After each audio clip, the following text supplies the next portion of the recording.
So, ito guys, this is combination ito ng positive and negative energy. Pero merong warning ito guys, no? Kasi meron ditong babala na the person may be cheating on you, okay? With this Seven of Swords energy guys, especially kung LDR kayo or even if you're not LDR, pwede nyo ring maranasan ito. For some of you guys, nagkakaroon kayo ng problema sa relasyon or maaari kayo magkaroon ng problema sa relasyon dahil sa third party situation, third party energy mga kapiksi.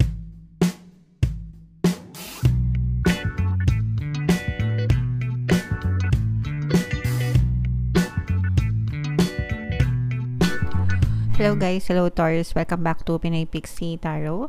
Ang pamagat ng episode natin for tonight is Silip sa Pag-ibig Kapalaran para ngayong May, para sa Taurus, Sun, Moon, Rising, Sign, and Venus.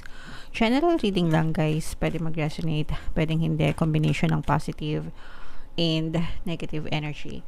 Pwedeng ma-pick up yung energy nyo, pwedeng ma-pick up yung energy ng person nyo.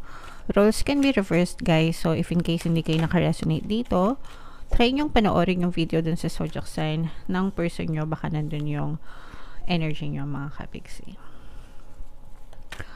So sa deck na to, titingnan natin yung mga maka-influence sa love life nyo mga kapiksi. Meron tayong Beauty Queen, meron tayong True Gem, Soulmate, meron din tayong Short Term. Meron tayo guys na Dark Male, and last one is Union. Okay, so for some of you guys, this may be a he-she relationship. Pwede ring she-she, pwedeng he-he na relationship guys. So meron tayong Beauty Queen and Dark Male energy guys. Ito Papa P. Pag puti, si Ding Dong Dantes. Pag dark male, si Papa P. Yeah, so pwedeng kayo ito guys, or pwedeng ito yung energy ng person nyo, o kaya pwedeng kayo ito, pwedeng energy ng person nyo. Pero pwedeng siya din ito, no? All together, ibig sabihin, tall, dark, and beautiful, or tall, dark, and handsome, although wala naman sinabing tall. pwedeng ano lang, dark and beautiful, o kaya dark and handsome, ganyan. Pero it doesn't matter mga kapiksi, pero nakikita na pwede ring ano guys, beautiful, beautiful soul, beautiful attitude, beautiful personality, not really dun sa physical na kaanyuan guys. Alright, pero yeah, ito yung energy ng person nyo guys. Pero nakikita natin dito na this is a very very nice energy. We have True Gem and Soulmate. So pwedeng malakas yung hatak nyo sa isa't isa nitong person na to because of your soulmate connection. Ibig sabihin very much compatible kayo, or you have a lot of compatibilities nitong person na to, nagkakasundo kayo, magaan yung loob niya sa isa't isa guys, even if you're not in a relationship. Pero kung in a relationship na kayo nitong person mo, nararamdaman mo na magaan talaga yung connection nyo guys. Okay, pwedeng short term din yung relationship nyo kung kayo ay, let's say for example, LDR, ibig sabihin short term na magkita, or short term na magkasama. Kasi let's say for example LDR kayo, tas nagbabakasyon lang yung person mo ngayong May, ngayong summer, so sandali lang kayong magkikita or sandali lang kayong magkakasama, o kaya naman naka-leave lang sa trabaho, ganyan, kaya nagkita ulit kayo, ganyan. Yeah, so mga ganon guys. Pero kahit na, let's say for example, hindi naman kayo LDR talaga, pero yung trabaho ng person mo is parang nadidestino siya sa malayo. May mga ganon kasi guys, no? Akala mo LDR din kasi minsan lang magkasama kasi yung trabaho ng person nadidestino sa malayo. Let's say for example, nasa Luzon ka, tapos siya nasa Visayas o kaya Mindanao, ganyan. So parang konti lang yung time na na-spend nyo together na kasama yung person. Pero remotely naman guys, ibig sabihin online, pwedeng palagi naman kayo nag-uusap and magkasama ng person. Kasi 'di ba, sa panahon dati mahirap, pero ngayon mas madali na yung connection, yung communication dahil sa online, 'di ba, sa internet. So nabibridge, natutulayan pa rin yung gap, mga kapiksi. Okay? Pero this is a very positive energy, guys. Tingnan natin yung ganap sa love life nyo. So, shuffle ko to, guys. Hanapin ko yung energy ng love at Taurus. Habang sinushuffle ko to, panoorin nyo muna yung video natin regarding sa ating paano mag-manifest ng abundance video course. Kapiksi, sawa ka na ba sa mga struggles at hirap sa buhay mo? Masipag ka ba at masikap sa buhay ngunit hindi ka pa rin umaasenso? Ilang beses ka na bang nag-attempt magnegosyo at mag-invest pero palagi ka pa rin nalulugi? Sa pagkakataon na ito ay maaaring may subconscious beliefs ka na nagiging balakid sa iyong pag-unlad at pagyaman. Introducing, paano mag-manifest ng abundance video course. Dito ay matututunan mong ma-overcome ang mga balakid mo para tuluyan ka ng umunlad, umasenso, sumagana, maging matagumpay, successful at maswerte sa iyong kabuhayan, pera, trabaho, negosyo, salapi at kaperahan ng bonggang-bongga. Dali, mag-send na ng email sa pinoypixie@gmail.com at simulan na ang iyong pagyaman ngayon. Alright, so sabay-sabay tayo, guys, magpayaman ngayon 2024. Mag-avail na kayo ng course, guys. Sobrang ganda niyan.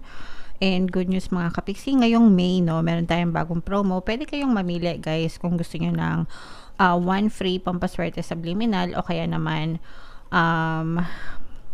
200 pesos na discount, mga kapiksi. So, kung ano na lang dyan yung promo na gusto nyo, pwede kayong mamili, mga kapiksi. Until May 30 lang yan, guys. So, mag-avail na kayo. And meron din tayo, guys, na email coaching, manifest your desires using the law of attraction. If meron kayo, guys, na mga specific na gusto nyong i-manifest, pwedeng love and relationship, mga kapiksi, pwedeng money or career, pwede kayong magpabook ng email coaching session with me, guys. Mag-send lang kayo ng email sa pinoypixie@gmail.com. So, Taurus, guys, kayo ay represent ng Queen of Pentacles. Ito yung energy ng love. Meron din tayong presence dito ng another earth sign, Capricorn, Taurus, Virgo. So, for some of you, maaring earth sign din yung person mo or maaring may earth element sila sa kanilang natal chart.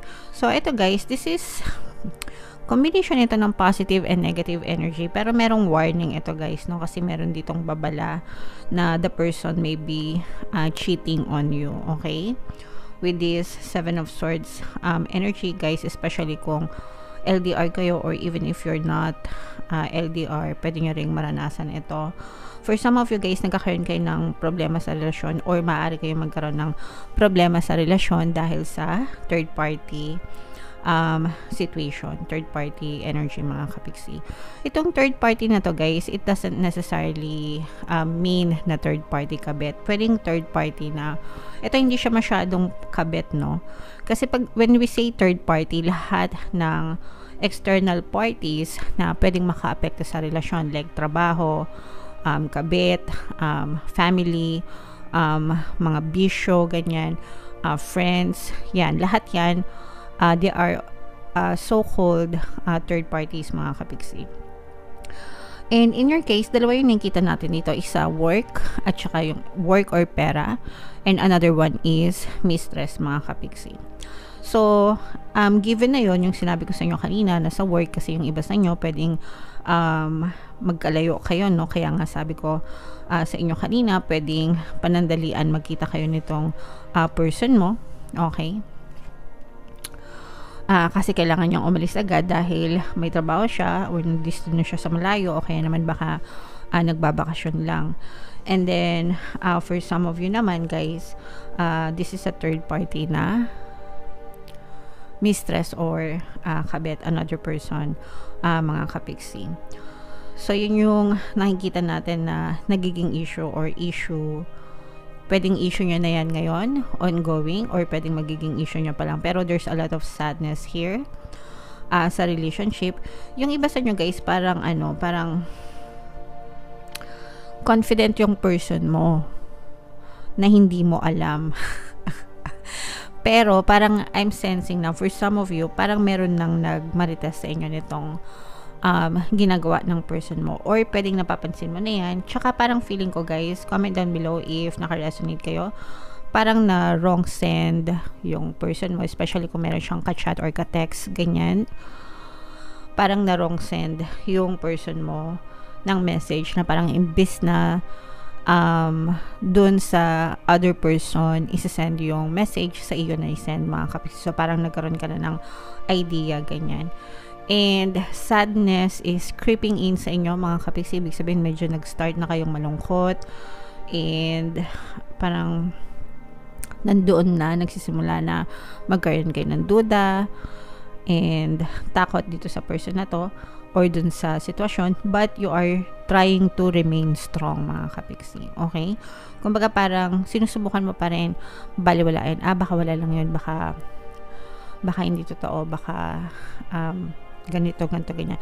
So parang binibigyan mo pa rin ng excuse or benefit of the doubt yung person mo na no, hindi to totoo, guni-guni ko lang ito, ganyan. And parang nandun kayo sa waiting period na parang inaantay mo if this will become worse, kung lalala pa yung sitwasyon or maayos pa yung sitwasyon. So ang gusto mong i-focus right now is yung sarili mo, guys, and you're trying to find your own happiness and peace, no? Parang gusto mo kasi ng peace, kapayapaan. Meron din tayong presence dito, guys, ng water sign, Cancer, Pisces, Scorpio. Pero whatever is happening, marireveal din sa'yo ang katotohanan, mga kapiksi. So it's either aaminin niya sa'yo kung ano talaga yung nangyayari, or malalaman mo din siya pagdating ng panahon, mga kapiksi. So, feeling ko naman yung iba sa inyo, guys, parang pinaghahandaan nyo na. Parang you may have imagined the worst case scenario. So, parang if ever man na dumating yung time na ma-confirm na okay, si person ay may third party, okay. Parang ganon. Parang ready na kayo na tanggapin. Sabi ko na nga, ganon. Yung parang parang validation na lang kapag nalaman mo yon. Pero feeling ko yung iba sa inyo parang ready na kayo na tanggapin na ganun talaga yung sitwasyon. So ang importante, guys, is you don't lose yourself, no? Sa mga ganyang klaseng pagkakataon, it's okay to cry, it's okay to have your emotional pain and everything, mga kapiksi, dahil tayo tao lang. Pero wag na wag nyong papabayaan yung sarili nyo. If in case na makaresonate kayo dito, guys, meron tayong mga subliminals, no? Para sa mga nagdadanas ng third party situation, pampawala ng third party or kabit, pampawala ng balakid, para ikaw yung piliin, at saka pampaloyal. So pag pinakinggan nyo yung apat na subliminal na yun, guys, pasok na pasok yun sa inyo. Pwedeng mabago yung sitwasyon nyo. Okay? Alright. So tingnan natin itong love message for you. Engagement, for some of you, pwedeng nagle-level up naman yung inyong relationship, mga kapiksi, given na wala kayong problema, or even if may problema kayo. For some, parang tuloy pa rin, parang hindi pa rin nadadama yung bigat ng mga problema, lalo na if you already have plans talaga, kung meron talagang plano magsama or magpakasal, ganyan. Kumbaga hindi dahilan yung pagkakaroon ng third party or other problems para matigil yung inyong pagsasama, mga kapiksi. Okay? Alright. So, comment down below, Taurus, if feeling nyo nakaresonate kayo dyan.